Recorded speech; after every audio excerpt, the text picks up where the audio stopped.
Hello students, आपला gravitation chapter चालू होता आणि या आधीच्या लेक्चरमध्ये आपण कॅपिटल जी म्हणजे युनिव्हर्सल ग्रॅव्हिटेशनल कॉन्स्टंट त्याची व्हॅल्यू एसआय मध्ये कशी लिहितात, कॅपिटल जी काय आहे, त्याचं एसआय युनिट काय आहे, त्याचं डायमेन्शन काय आहे आणि त्यानंतर आपण ग्रॅव्हिटी पाहिली होती की ग्रॅव्हिटी काय कन्सेप्ट आहे, त्याचं एसआय युनिट काय आहे, त्याची डायमेन्शन काय आहे, ग्रॅव्हिटी म्हणजे काय होते आणि त्यानंतर आपण पाहिलं होतं की ऍक्सलरेशन ड्यू टू ग्रॅव्हिटी काय आहे, त्याचं एसआय युनिट काय आहे, त्याचं डायमेन्शन काय आहे, या सर्व या आधीच्या लेक्चरमध्ये आपण गोष्टी पाहिलेल्या आहेत.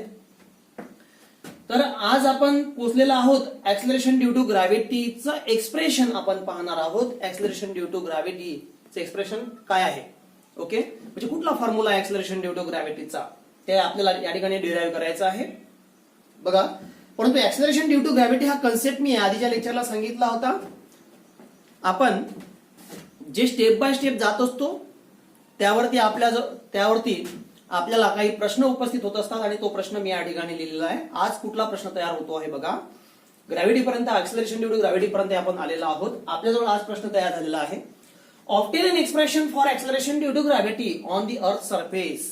म्हणजे काय होते लक्षात घ्या की अर्थ आहे आणि बॉडी ही अर्थ वरती आहे. ओके, एखादी बॉडी अर्थ वरती आहे आणि ती बॉडी अर्थवर असताना त्याची ऍक्सलरेशन ड्यू टू ग्रॅव्हिटीचं एक्सप्रेशन तुम्हाला फाइंड आउट करायचं आहे.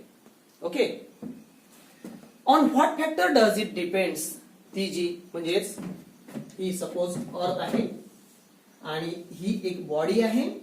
या बॉडीचं मास आहे एम, स्मॉल एम, आणि ही जी बॉडी आहे तर त्या ठिकाणी तुम्हाला विचारलंय की ही बॉडी अर्थवर असताना त्या ठिकाणी ऍक्सलरेशन ड्यू टू ग्रॅव्हिटीचं एक्सप्रेशन काय राहणार.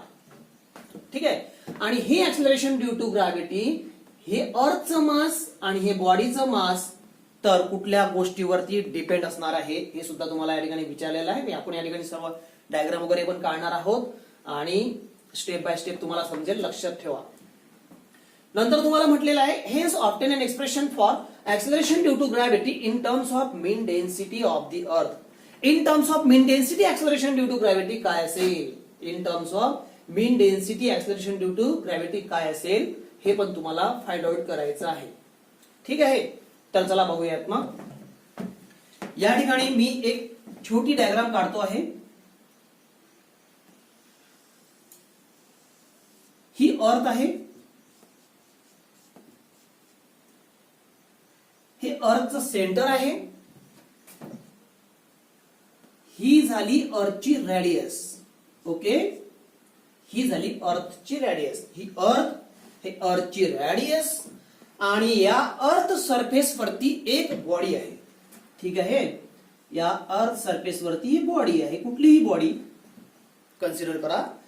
आणि हे जे अर्थ आहे या अर्थचं मास आहे कॅपिटल एम आणि त्या अर्थ सरफेस वरती जी बॉडी आहे त्या बॉडीचं मास आहे स्मॉल एम. ओके, आणि ही त्या अर्थची झाली रेडियस आणि ही झालं स्मॉल जी म्हणजेच ऍक्सलरेशन ड्यू टू ग्रॅव्हिटी. त्याची काय झाली, ऍक्सलरेशन ड्यू टू ग्रॅव्हिटी. लक्षात घ्या, या ठिकाणी एक आपण अर्थ ड्रॉ केलेली आहे. अर्थच्या सरफेस वरती एक बॉडी आहे ज्याचं की मास एम आहे आणि तेव्हाची ऍक्सलरेशन ड्यू टू ग्रॅव्हिटी आपल्याला फाइंड आउट करायची आहे, त्याचं एक्सप्रेशन आपल्याला काढायचं आहे. ओके, तर अशा पद्धतीचं एक्सप्रेशन तुम्हाला जेव्हा येते, आधी एक तर हे लक्षात घ्या की मी ज्यावेळेला तुम्हाला टीच करत असतो त्यावेळेला यामध्ये कॉन्सन्ट्रेट करत चला, कारण की फिजिक्स हा सब्जेक्ट बाकीच्या सब्जेक्ट सारखा नाही आहे. जर तुम्हाला फिजिक्स समजला तर सर्व विषय समजल्यासारखे आहे. ओके, यामध्ये पास होणे एवढं इझी नाही आहे. हा काही स्कोरिंग सब्जेक्ट नाही आहे. जितकं तुम्ही कॉन्सन्ट्रेट करणार आहात, जितकं समजून घेण्याचा प्रयत्न करणार तितकं तुम्हाला समजणार आहे. ओके, लक्षात घ्या. मग तर या ठिकाणी तुम्ही काय करणार आहात, या ठिकाणी लिहिणार कसं लिहिणार आहात, let R be the radius of earth, R be the radius and capital M be the mass of earth. ठीक आहे, या ठिकाणी आपण सुरुवातीला सर्व इन्फॉर्मेशन लिहिणार आहोत. आर काय आहे, रेडियस ऑफ अर्थ, म्हणून लिहिलंय आपण R be the radius and capital M be the mass of earth. Okay. मग नंतर लिहिणार आहात तुम्ही स्मॉल एम किंवा the body of mass M is kept on the earth surface. The body, a body of mass m is kept on the earth surface.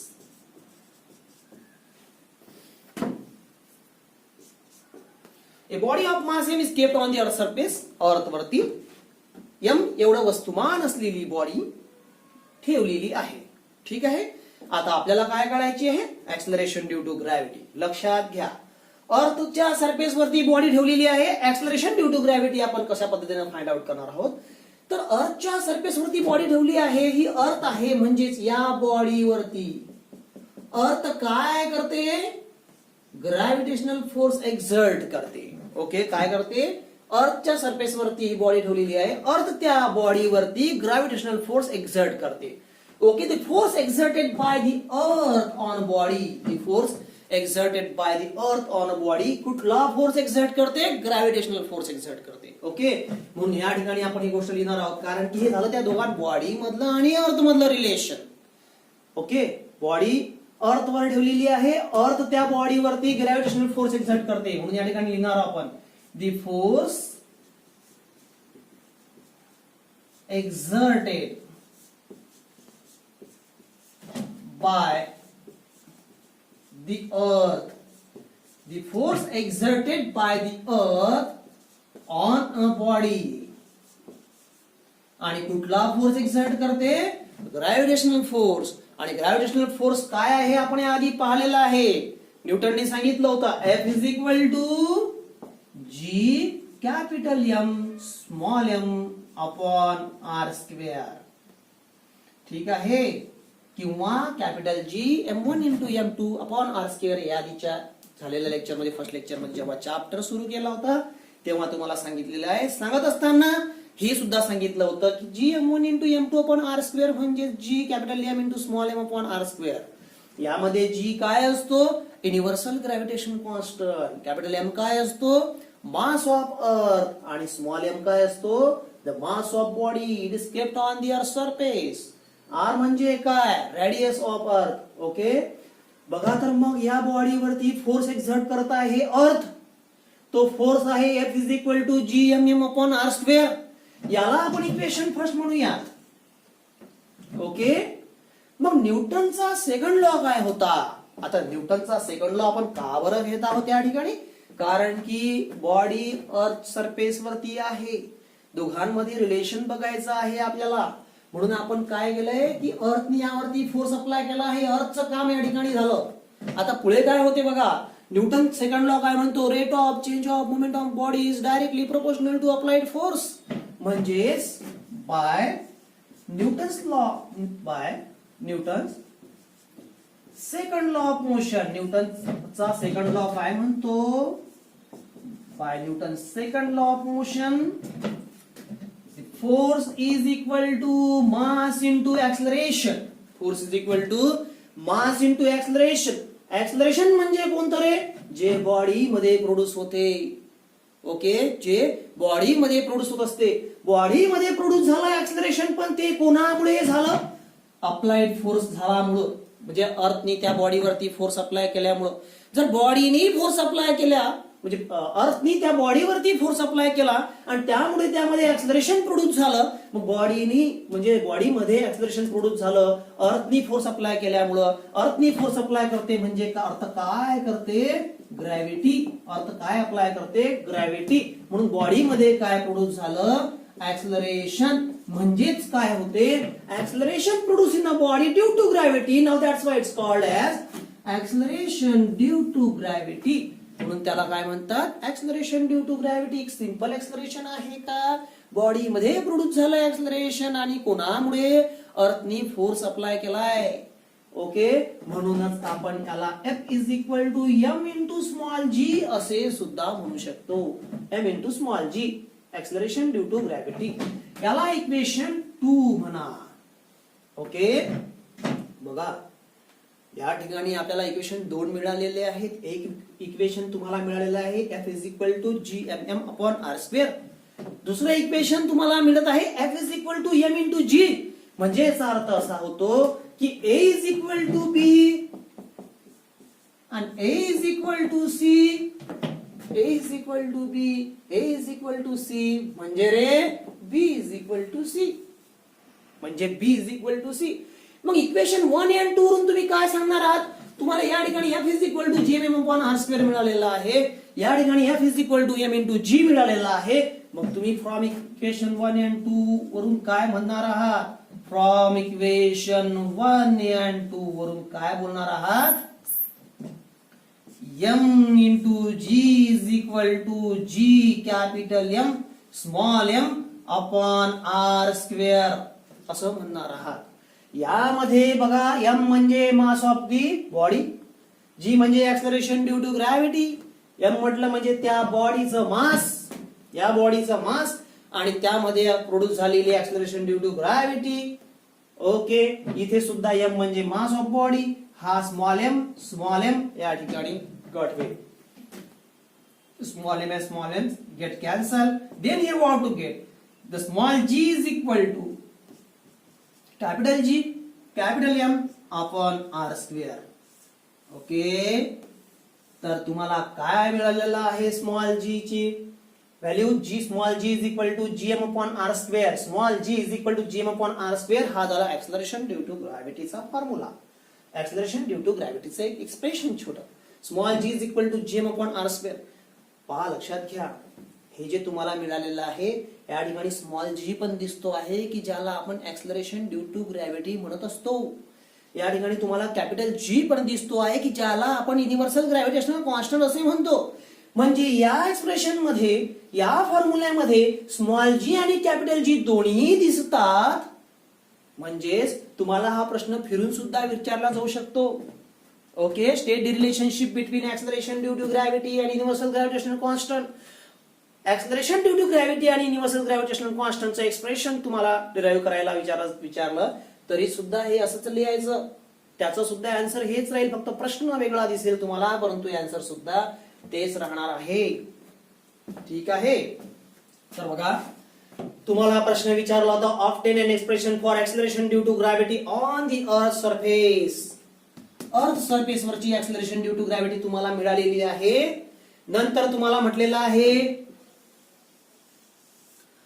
On what factor does it depends. Acceleration due to gravity कुठल्या factor वरती depend आहे? ठीक आहे, acceleration due to gravity कुठल्या factor वरती depend आहे? मग तुम्ही तर लिहिणार आहात the factor does it depends.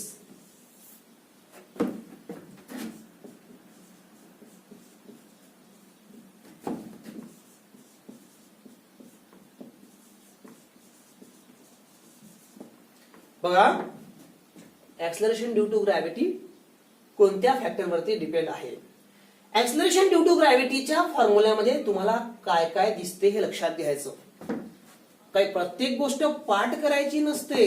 मी तुम्हाला भरपूर वेळा सांगतो, पाठांतर टाळा, अभ्यास करा. पाठांतर आणि अभ्यासामध्ये खूप मोठा फरक आहे. याच्यामध्येच तुम्हाला दिलेलं आहे small g is equal to GM upon R square. ठीक आहे, मग G म्हणजे युनिव्हर्सल ग्रॅव्हिटेशनल कॉन्स्टंट, हा तर सर्व ठिकाणी कॉन्स्टंटच आहे. मग तुम्ही या ठिकाणी म्हणू शकता acceleration due to gravity depends on universal gravitational constant. परंतु या ठिकाणी आपण हा पॉइंट का नाही घेत? कारण की युनिव्हर्सल ग्रॅव्हिटेशनल कॉन्स्टंटच आहे सर्व ठिकाणी. त्यावर ते डिपेंड असणे म्हणजे काही अर्थच उरत नाही, कारण की त्याची व्हॅल्यू कधी चेंजेस होत नाही. ओके, त्याची व्हॅल्यू काही दुसरी नाही आहे की बा अशा या ठिकाणी वेगळी राहील, त्या ठिकाणी वेगळी राहील. पूर्ण संपूर्ण ब्रह्मांडामध्ये युनिव्हर्सल ग्रॅव्हिटेशनल म्हणजे त्याला युनिव्हर्सल आपण म्हटलेला आहे. ग्रॅव्हिटेशनल कॉन्स्टंट कसा असतो? हा कॉन्स्टंट आहे, हा ठरलेला आहे याची व्हॅल्यू. मग उरतो काय? कॅपिटल M म्हणजे काय? मास ऑफ अर्थ. म्हणून आपण या ठिकाणी काय म्हणणार आहोत? The acceleration due to gravity depends on mass of earth. Okay, mass of planet depends on mass of earth किंवा प्लॅनेट. या ठिकाणी आपण कोणत्या प्लॅनेटच्या संदर्भात बोलत आहोत? अर्थच्या संदर्भात बोलत आहोत. म्हणून या ठिकाणी आपण काय घेतलेलं आहे? The acceleration due to gravity depends on mass of earth. Planet कुठला घेतलाय? अर्थ आहे. पुढे बघा, पुन्हा फॉर्म्युल्याकडे वळूया. Small g is equal to gm upon R square. बोला आर काय आहे? मग रेडियस ऑफ अर्थ. मग तुम्ही म्हणू शकता, काय म्हणणार आहात? Acceleration due to gravity depends on radius of earth. Radius of earth म्हणजे रे, अर्थची रेडियस म्हणजेच एक प्रकारची अर्थची साईज. ओके, अर्थची साईज, अर्थची रेडियस किती असते? 6400 किलोमीटर ठरलेली आहे. ठीक आहे, याच्यामध्ये काही चेंजेस होणार आहे का? नाही. तर ही रेडियस अर्थची ठरलेली आहे 6400 किलोमीटर. ओके, ज्याप्रमाणे युनिव्हर्सल ग्रॅव्हिटेशनल कॉन्स्टंट ठरलेला आहे 6.67 into 10 to the power -11 newton metre square per kilogram square. जसा युनिव्हर्सल ग्रॅव्हिटेशनल कॉन्स्टंट ठरलेला आहे तशी अर्थची रेडियस ठरलेली आहे. रेडियस म्हणजे अर्थची साईज. मग काय म्हणतो आहे ते की ऍक्सलरेशन ड्यू टू ग्रॅव्हिटी अर्थच्या रेडियस वरती डिपेंड आहे. Okay, depends on radius of earth. Okay, नंतर बघा एक महत्वाचा पॉइंट म्हणजे या फॉर्म्युल्यामध्ये तुम्हाला कुठेही स्मॉल एम दिसत नाही. दिसतो का? नाही. मग स्मॉल एम म्हणजे काय असते? मास ऑफ बॉडी, की जी बॉडी आपण अर्थवरती केप्ट करून, अर्थवरती ठेवून, की ज्याची आपण ऍक्सलरेशन ड्यू टू ग्रॅव्हिटीचं एक्सप्रेशन आपण हे काढलं होतं, तर तो स्मॉल एम या ठिकाणी तुम्हाला दिसत नाही आहे. म्हणजे याचा अर्थ असा की स्मॉल जी त्या स्मॉल एम वर डिपेंड नाही. जे यामध्ये नाही म्हणजेच तू त्या मासवरती डिपेंड नाही. मग मासवरती डिपेंड नाही म्हणजे त्या स्मॉल एम ची या ठिकाणी रेडियस नाही, स्मॉल एम पण नाही, म्हणजेच acceleration due to gravity does not depends on mass of body. ही जी बॉडीचं मास आहे त्यावरती तो डिपेंड आहे का? नाही. म्हणजे तुम्हाला या ठिकाणी लिहायची गरज नाही, कारण तुम्हाला इथं काही विचारलं नाही. फॅक्टर डज इट डिपेंड्स, कोणत्या फॅक्टर वरती acceleration due to gravity depends आहे इतकंच विचारलेलं होतं आणि तितकंच तुम्हाला लिहायचं आहे. परंतु हे मी कशासाठी सांगत आहोत हे लक्षात घ्या. नीट, जेडबली, MHT CET लेवलचा प्रश्न उपस्थित होतो.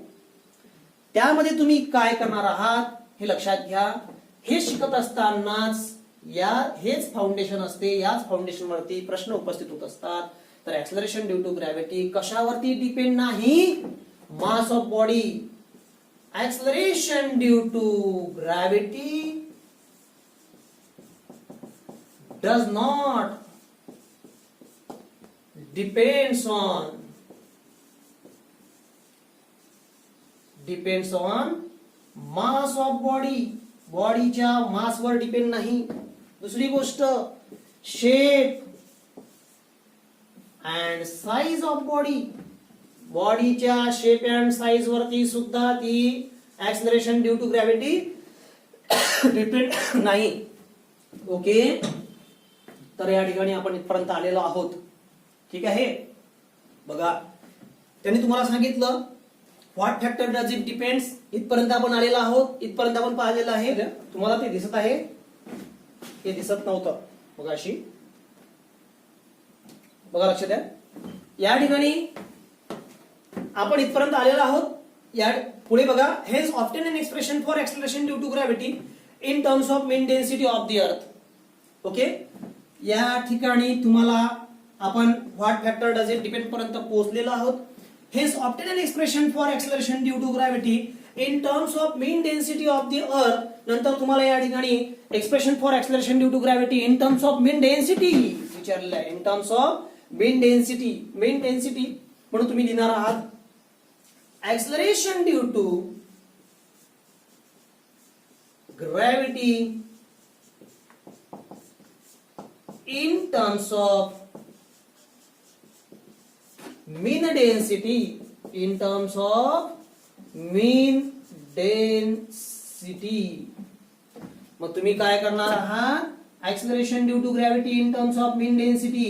Row is equal to density is equal to काय असतो, युनिट्स अँड मेजरमेंट चॅप्टर आपण चालू केला होता, त्यावेळेला युनिट्स अँड मेजरमेंट मध्ये डेन्सिटी काय असते मी तुम्हाला सांगितलेलं आहे. Density is equal to mass upon volume. काय असतो, मास अपॉन व्हॉल्यूम. कोणाचा मास रे, आपण या ठिकाणी अर्थच्या संदर्भात बोलत आहोत, बॉडीच्या संदर्भात बोलत आहोत. अर्थ त्या बॉडीवरती फोर्स अप्लाय करत आहे, म्हणून हा mass capital M is the mass of earth. V म्हणजे व्हॉल्यूम, कोणाचा, अर्थचा व्हॉल्यूम. ओके, मग density is equal to mass upon volume. ठीक आहे, तर मास इज इक्वल टू काय होणार आहे, density into volume. Density into volume होईल. आता लक्ष द्या, अर्थ कशी आहे, स्पेरिकल. मग अर्थ जर स्पेरिकल आहे तर अर्थ स्पेरिकल आहे तर स्पेअरचा व्हॉल्यूम काय असतो, या ठिकाणी लिहूयात आपण, earth is a spherical. So volume of earth is, मग अर्थचा व्हॉल्यूम काय होईल, 4/3 पाय आर क्यूब. ओके, स्पियरचा व्हॉल्यूम काय असतो, 4/3 pi R cube. Earth is spherical, so volume of earth is 4/3 pi R cube. मग या ठिकाणी आपण लिहिणार आहोत capital M is equal to rho into 4/3 pi R cube. Okay, rho into 4/3 pi R cube किंवा 4/3 pi R cube into row असंही लिहिलं तरी चालेल. बघा, आपल्याला या ठिकाणी जे इक्वेशन मिळालं होतं हे तिसरं इक्वेशन होतं. या ठिकाणी आपल्याला जे इक्वेशन मिळत आहे हे याच प्रश्नामध्ये असल्यामुळे याला आपण चौथं इक्वेशन म्हणणार आहोत. तुम्हाला यामध्ये एम ची व्हॅल्यू मिळालेली आहे, म्हणजेच मास ऑफ अर्थ. तर या ठिकाणी बघा, तिसऱ्या इक्वेशन मध्ये एम दिसतो आहे, acceleration due to gravity in terms of mean density तुम्हाला कळायचं होतं, म्हणून तुम्हाला एम ची व्हॅल्यू मिळालेली आहे. सिम्पली तुम्ही काय करणार आहात, इक्वेशन 4 हे इक्वेशन 3 मध्ये पुट करणार आहात. ओके, म्हणजेच एम ची व्हॅल्यू इक्वेशन 3 मध्ये पुट करणार आहात. मग इथे काय म्हणणार आहात, put the value of M, put the value of M in equation 3. In equation 3 मग तुम्हाला काय मिळेल, acceleration due to gravity in terms of density मिळेल, is equal to G. Okay, upon R square. आणि इथे काय होईल, 4/3 pi R cube into rho. Okay, बघा या ठिकाणी आर स्क्वेअर आणि यामधले 2 आर कॅन्सल होईल. मग इथे काय मिळेल आपल्याला, lastly small g is equal to, बघा 4/3 पाय आर रो जी. बघा लक्ष द्या, 4/3 जी पण जसाच तसाच आहे, पाय पण तसाच आहे, आणि आर एक शिल्लक राहिलेला आहे, आणि रो पाय आर रो जी. म्हणजे हे जे तुम्हाला लास्ट मध्ये मिळत आहे acceleration due to gravity in terms of mean density आहे. ओके, मीन डेन्सिटीचा जर विचार आपण करतो आहे तर acceleration due to gravity 4/3 pi R row जी तुम्हाला मिळत आहे. हे या ठिकाणी याची भरपूर प्रॅक्टिस करत चला.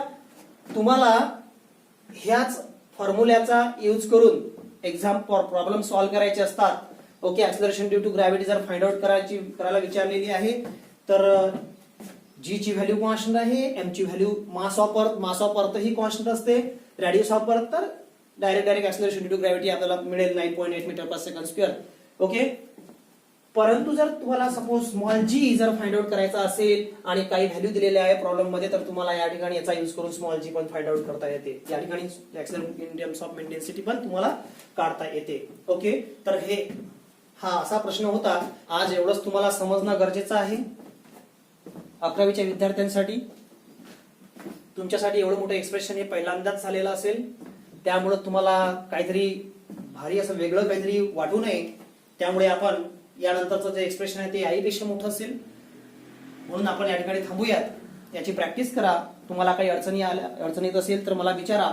व्हॉट्सअप ग्रुपला प्रत्येकाने मला यावरती विचारलं पाहिजे. तुम्हाला ज्या ज्या अडचणी येत असेल त्या ठिकाणी शांत बसू नका.